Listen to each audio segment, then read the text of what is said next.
এখন আমি এই যে ঘি দিয়েছি, ঘিটা গলে গেছে আমার। এই যে প্যাকেটের সুজি,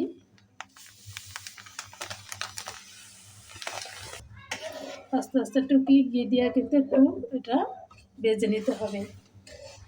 সুজির হালুয়াটা খেতে কিন্তু এটা অনেক ভালো লাগে। এখন দিয়ে দিব দুধ।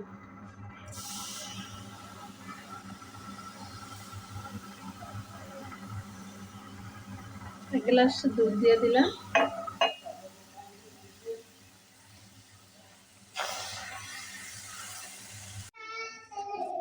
এখন কিন্তু আমি 3টা এলাচ দিয়ে দিলাম। আমি কিন্তু ফেটে দিই নাই, এটা পরে আবার ফালায় দিব। লবণ দিয়ে দিলাম।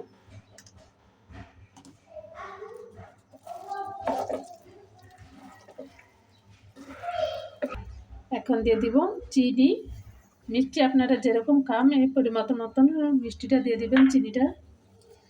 চিনিটা দিলে কিন্তু পানিটা ছেড়ে দেয়, একদম একটু শুকায় নিতে হবে। এই যে উপর দিয়ে আমি আবার একটু ঘি দিয়ে দিছি। ঘি দিয়ে এভাবে ভালো করে ইয়া করবেন। এই যে আমার হালুয়া হয়ে গেছে না, এখন আমি পরিবেশন করব। এই যে দেখছেন হালুয়াটা।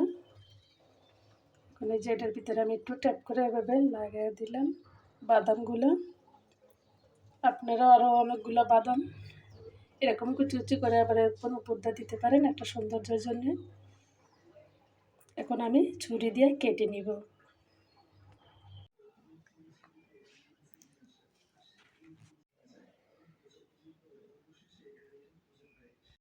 মাশাআল্লাহ, দেখছেন কতটা সুন্দর বরবি সুজির হালুয়া।